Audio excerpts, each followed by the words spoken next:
We are witnessing something special. The Toronto Blue Jays win yet another spring training game, but this game was highlighted by Max Scherzer. At 40 years old, he is absolutely dominating, and despite it being spring training, some of the underlying numbers here are not only special, but could pay huge dividends going forward for the Jays. We're going to break that down as well as discuss some other action across two spring training games that has fans fired up. Stay tuned for all that in this episode. But before we get into it, if you're part of the 71% and weren't subscribed to the channel, this is the place to be for daily Jays content. Your guys' support has been absolutely unbelievable. So you want to help us towards our big goal, 17,000 subscribers, make sure to hit that subscribe button. But ladies and gentlemen, the Jays played two games today, a split squad game, one against the Tigers, one against the Phillies. And we're going to be covering both, but we're going to focus on the Tigers game because Max Scherzer made his third start, yet another start for the Toronto Blue Jays in spring training. And we're inching closer and closer to the season. And despite it being just spring training, some of the things we're seeing from Max Scherzer at 40 years old is special because at this point, a lot of the teams are really starting to play a lot of their lineups. And I want to start with this. So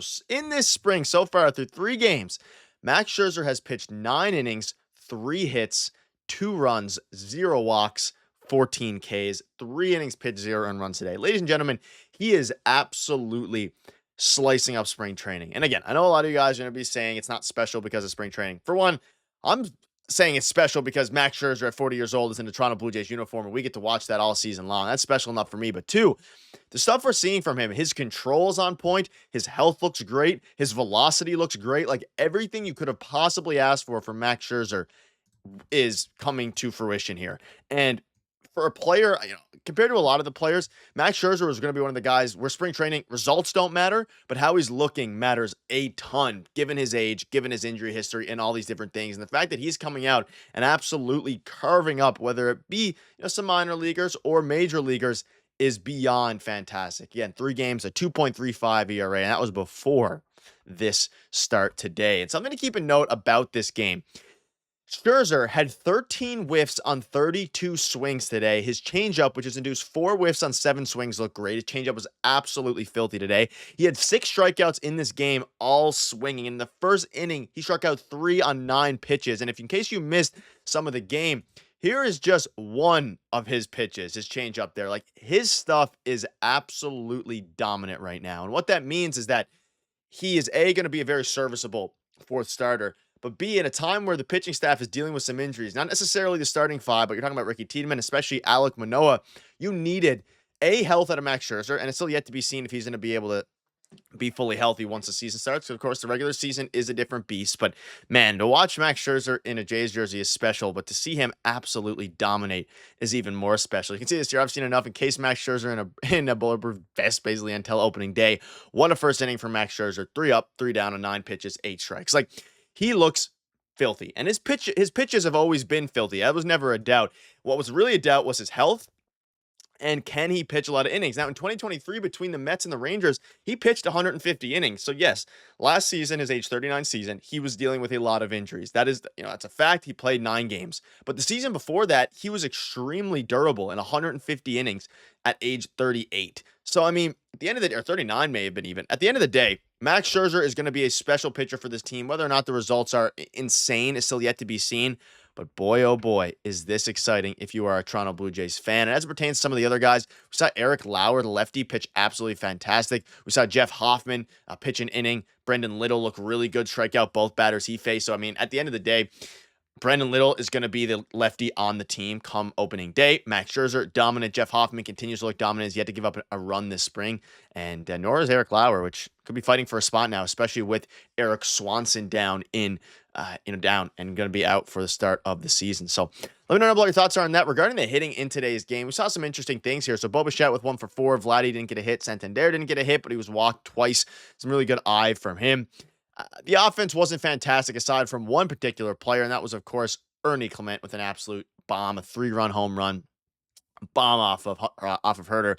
So, I mean, Ernie Clement has been another guy. That's his 2nd home run now. He has been mashing in spring training. As you start to look at opening day, starting to frame up and starting to frame out here, Ernie Clement is going to be the starting 3rd baseman. It's just going to happen. There's no doubt about it. And that's a good thing because, yes, I was, and I still am a little bit skeptical about his ability to actually play every single day, be a 3rd baseman on a World Series caliber team.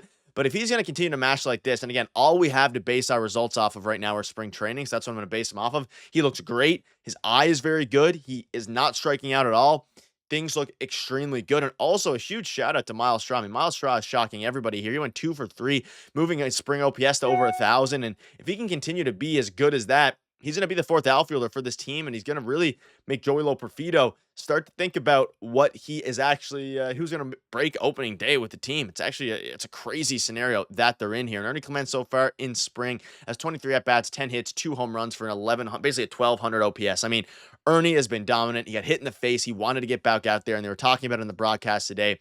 He was one of the ones who wanted to get back out there right away, and he is 2 home runs since his return to getting hit in the face. And if he can tap into a little bit of power in his game, him with Andres Gimenez down in the bottom of that order, that is a pesky order. That is a fast. Andres Gimenez is 89th percentile speed. Ernie Clement's above 80 percentile speed. If you get a couple of speedy guys down there at the bottom of the order to turn it over for Bichette, Vladdy, Santander, you're going to be in extremely good shape come the regular season. But a lot of good things coming out. But one other thing I want to touch on today, because it was a big storyline, not Max Scherzer, even though that is the biggest storyline of today, is Alan Roden. You see this here. Alan Roden just doesn't get out, man. On base in both plate appearances yesterday and led off today with a 104-mile-per-hour single. Ladies and gentlemen, not only did he lead with a 104-mile-per-hour single, he hit an absolute bomb as well off of a lefty home run. His spring OPS is above 1,000. He's absolutely dominating. And for a player that needed to have a great spring in order to be even considered breaking camp,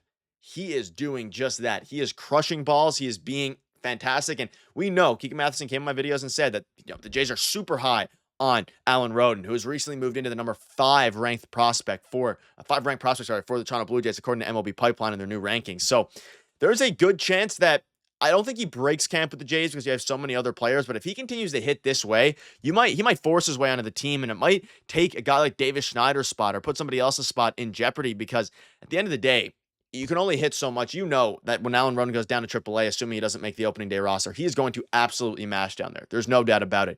But what matters is, A, can he continue to sustain this level of play, which, I mean, he is absolutely crushing balls, and B, how is he going to do at the major league level? Those are two things we're going to see. I'm hoping they don't keep him down too long. We saw what happened with Spencer Horwitz last year. They kept him down too long. He came up. He had a great year. It was too little too late. They missed the playoffs, and they shipped him off. I think Roden is going to get called up a lot earlier. I think he's going to get called up maybe in the first month or two of the regular season, to see how he does, and hopefully can help propel them to a playoff run. But, I mean, Alan Roden with another home run today off of a lefty, which is super encouraging because we're talking about a platoon between him, Relvis Martinez, all these different things. Man, oh man, he is mashing. And also, Relvis hasn't been getting into many games lately, so maybe that means he's going to start there in AAA. One other note here, Bowden Francis, we'll probably have a video on this as well. He is struggling mightily. 2 2/3. He got up 5 runs against the Phillies, and I think they were a pretty good Phillies team. But Bowden Francis makes things a little bit interesting now because they need some more starting pitching depth. Bowden Francis comes out and has a really bad year. I still think he will be fine. He's going to be the number 5 starter. But to tell me that Bowden Francis is significantly worse than Max Scherzer thus far in spring, again, the pitchers always take a little bit longer to catch up, but his command has been an issue. We've seen it with Yariel Rodriguez as well. Yariel, the 6th starter, is also struggling. So they might be in for a little bit of a rough go here if they don't get some solid production out of Bowden Francis. But that'll wrap it up. Let me know down below what your thoughts are. Ernie Clement home run, of course, an Alan Roden home run, and Max Scherzer absolutely dominated. We'll keep you up to date with all the latest news, so make sure to hit the subscribe button. See you later.